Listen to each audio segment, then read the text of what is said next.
are now listening to The Big Trade with Peter Pham, enlightening conversations for maximum market returns.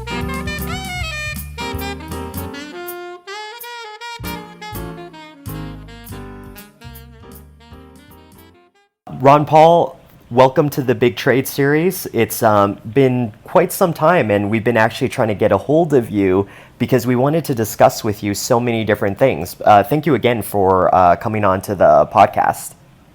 Great to be with you today. So I thought I wanted to start off this conversation by discussing about like your background and your history dealing with various different central bankers. And all over the internet, for example, there's been some fantastic conversations that you've had with the likes of Ben Bernanke, for example. And I noticed in that dialogue, perhaps you could just give us some additional insight, having looked directly into his eyes, is that it seemed to me as if like he found many of the comments and suggestions that you've made to be very reasonable. And to me, it sounded like he would be very malleable to any decisions that Congress would make. I don't know if that was maybe a public facade that he was putting on, but when you make suggestions or criticism, what creates this frustration, for example? Because, you know, many libertarians talk about their frustrations with overall central banking, and we can talk about that too. But I mean, when you're talking to the individuals that are involved and the ultimate decision makers to some of these issues that are of your concern, what seems to be the roadblock if they seem open to your suggestions? Well, I think they're trained that way to accept that. I don't think they're trained or people want somebody there that's antagonistic and wants to argue. Because even if somebody wants to get a little bit loud and shout at the hearings, they didn't respond in kind. And I think of Bernie Sanders. He was on the banking committee with me, right. And we would both challenge the Fed. But Bernie would get really, you're messing up with the poor people and all these things. And I tried to follow a different tact that way and try to challenge them in a significant manner. And sometimes they would ignore it, and sometimes they would acknowledge it. The one thing several of them would do, because I kept persisting with this artificially low interest rates, which was going on, with all of them, but Bernanke especially, and then with Yellen. Mm-hmm. And I would say, you're hurting the elderly, and it's very painful, and you're just helping some special interest. They didn't say, "Oh, that's crazy." They said, that is true, but there sort of has to be a cost for this, and that's one of the disadvantages. So they didn't argue it on philosophic terms or economic terms. They just said it was necessary. But they're very, very smooth, right. And but I didn't let them get under my skin, because I knew who behind the Fed. They're very, very powerful. They know what they want, but they're also not only powerful for political and economic and financial reasons, but they've been backed up by a philosophy of central banking. Right. I mean, they cannot imagine not having a central bank, so they're very very determined. Because you take a guy like Bernanke, he spent a lifetime explaining the Depression. Well, he can't say, "Oh yeah, you're right, Ron, we got to change this," and throw away his whole life experience. But they've been conditioned, by Keynesian central banking, inflationism, and they've worked it where it's to our advantage. So they're just very, very smooth and very slick. Generally, I thought they were reasonable in a social way, because right. I got to sort of know them and would occasionally go to the Fed and have breakfast and things like that. And I wasn't one that thought we achieved a lot by shouting. Did you notice any kind of like changes that happened? Because you provided so much criticism, like productive criticism, critical feedback to them. Did they initiate any of those suggestions, or was this like, hopefully you didn't waste all your time doing all this? Well, I wasn't talking to the Fed people. The only way I would say that if we did any good with them directly, it would be after they left office, because right. Lately Greenspan has been going back to his roots, yes. and saying more sensible things.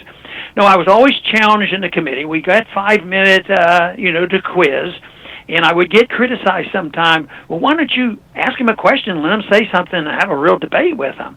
Well, I deliberately chose not to do that, because if you ask a 30-second question, they may take up 4 minutes and just make their case for nonsense. So I would use up the 4 minutes and then ask him a question, and then probably get 2 or 3 extra minutes that way, because they sort of give you a little bit more license to go over your time. But I just think that my message was reaching out, to people. Maybe you even listened to those questions, live. No, right. So the financial markets knew about it, and they were interested in what I would ask, and because I was approaching it from an Austrian gold standard viewpoint and good free market economics, and this did help, because over the years then we used groups like Campaign for Liberty to reach more people, and that was audit the Fed. The Fed's a problem. We got to find out what's wrong with it. And auditing the Fed did come up during the hearings, and they would explain why they didn't think it was a good. And and I said, all you're doing is protecting your secrecy. You say you want independence, but I said your independence is secrecy, and we deserve to know what's going on. But those debates, just went back and forth. I didn't expect to change their minds, really. But it helped build the case, because when the large number of American people thought auditing the Fed was good because that was reasonable, liberals and conservatives sent a message to the Congress. So when we had a vote, we could win it overwhelmingly to audit the Fed when we'd have a vote in the House. How come, because I noticed that was one of Bernanke's deflective responses to you through everything, was basically, if you want to do it, just go through Congress. Why is it, if that's the case, why is it so difficult to get Congress to feel incentivized to instill some of these changes that you were suggesting? Well, I'll bet you Hillary gives us a strong hint to that. Because, even when Trump said something about the Fed, Hillary chimes in, taking the very, very strong, aggressive pro-Fed. You can't do this. You can't interfere. You shouldn't be talking about public policy. Like, it's so secret and so important, that you shouldn't talk about it. And it's, again, the conditioning and the economic beliefs. I remember when we had the Gold Commission set up, because in 79 and 80, things were rocky financially, and gold was $700-800. So they gave us this, Jesse Helms and myself, this Gold Commission to deal with. And I can remember the first meeting we had. The Secretary Treasurer Reagan was in charge, and he said, "No press, nobody's in here, nothing, because what we say in here might rock the markets, might disturb the dollar, might disturb the gold markets, and all that." So they wanted total secrecy. But publicly, we went with a few friends in the media, Bob Novak, I remember, and Lou Lehrman was with us on that too, and he was on the commission. That we went public, and finally public pressure said, "No, you can't have these meetings as secret." But they think that, and they believe that, and that's why Congress is part of that. Congress doesn't know how it works, and they want to defer.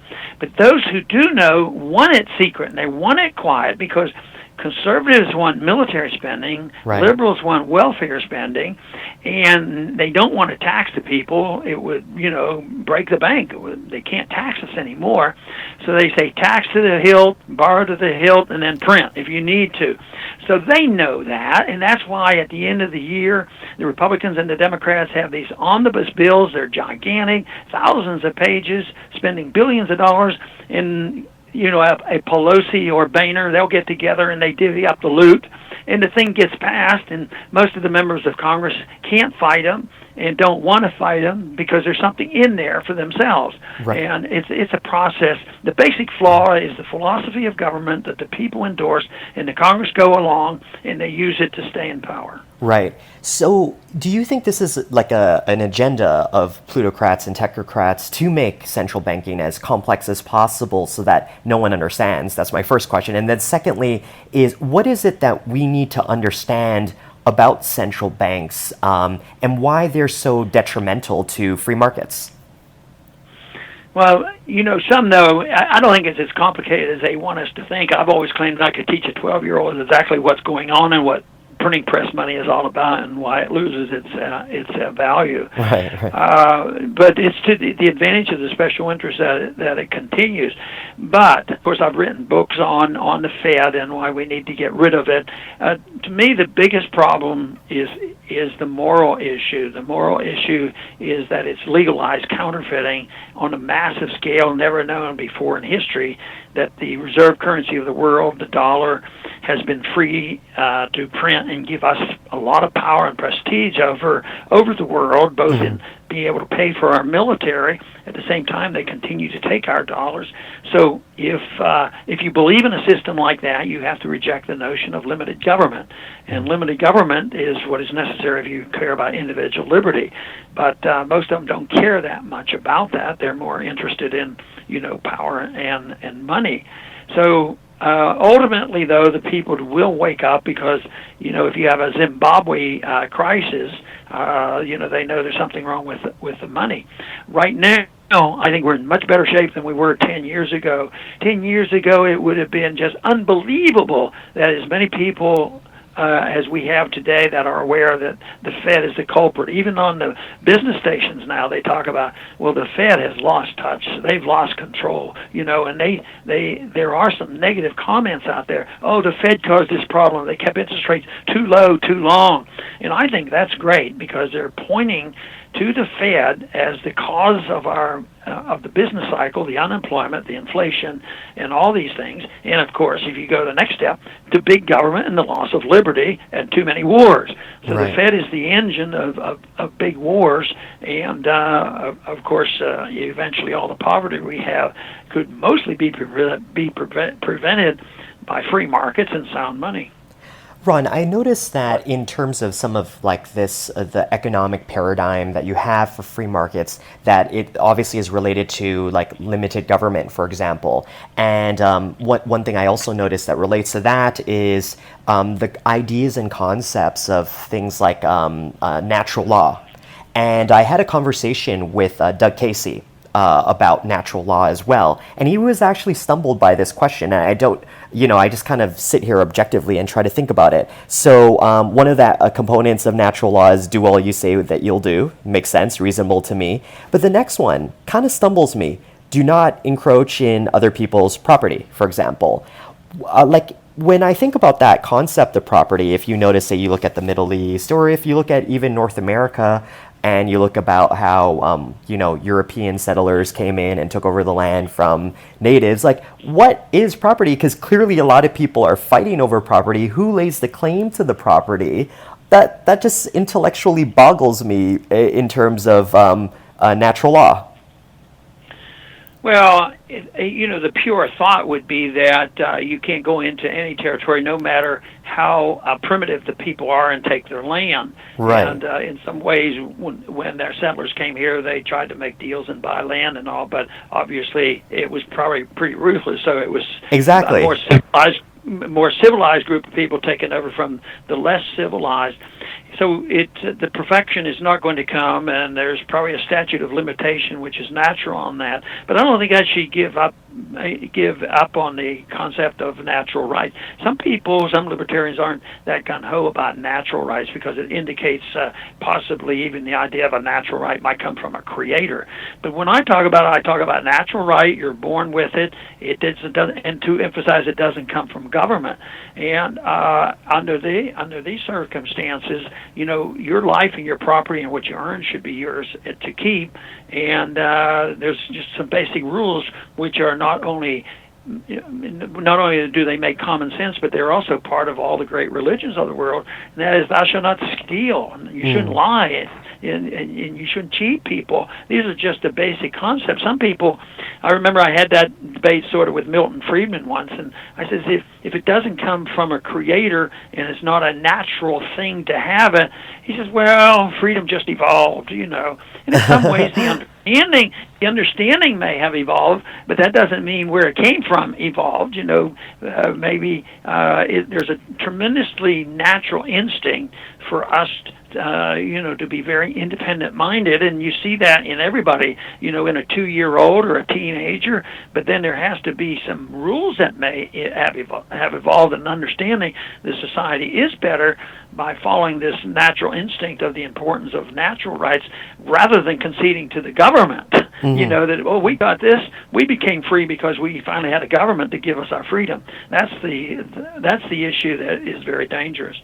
So I've been studying a lot about the history of the Roman Empire, and there's many people that will correlate the period of time when it was a republic as the true height of, I guess, Rome during that period of time, and then people will say that the downfall was when it actually became an empire.